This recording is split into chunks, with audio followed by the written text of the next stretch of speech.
What do you want people to know about him? How do you want people to consider him other than the way they see, because they see him with the tattoos, they see him with all of these stories swirling around him, that he was a member of a gang, that he was involved in not one, not two, but 3 murders.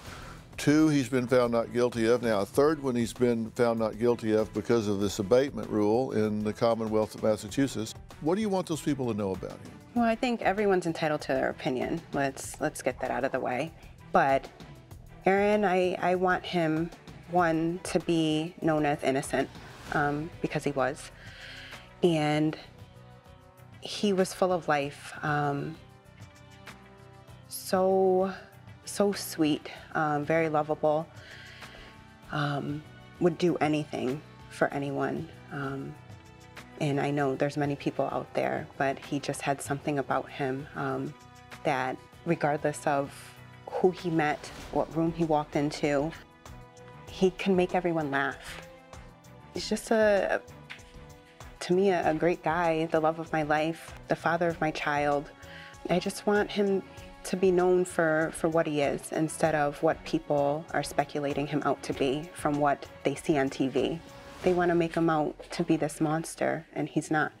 People that don't even know any of us have such hatred. I just ask that people live life. I'll continue living mine.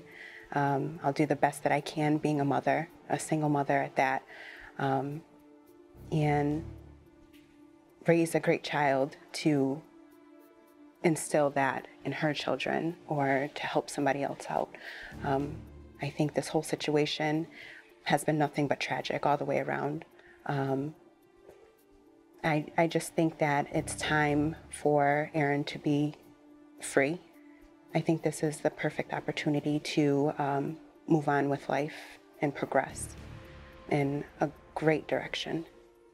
Well, you're right, and you know it. There are people that think he is an absolute bad guy, gang-banging, murderous thug, and you are a ride or die woman that's just stuck by his side and either didn't know or pretended not to know what was going on.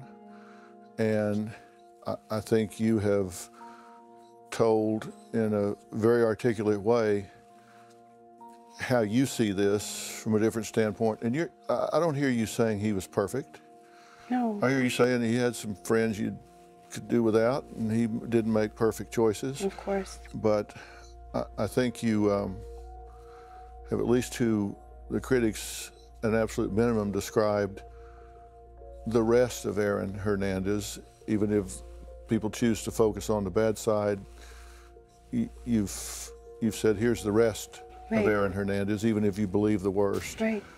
I think the media made it out to be a little bit more than it had to. He didn't have a chance when it came to the media, and I've been subject to it, and I've gone through my depression moments, anxiety, ways that I've never felt in my life. For him to be by himself and feel that way, I can only imagine. I don't wish it upon anyone. Like I said, this is very tragic, and I think it's time to let his name rest. I think that there's a child at the end of the day that we have to look at, a 4-year-old little girl that adores her father. And I think that it's time for her to have closure in a sense. And I just think it's time to have a fresh start. Well, I certainly wish you best with this lovely child that you have. Thank you so much. Thank you so much. It's been a pleasure. Okay, thank you. Do you have a story or a question for me? Click the link in the description and tell me what in the world is going on.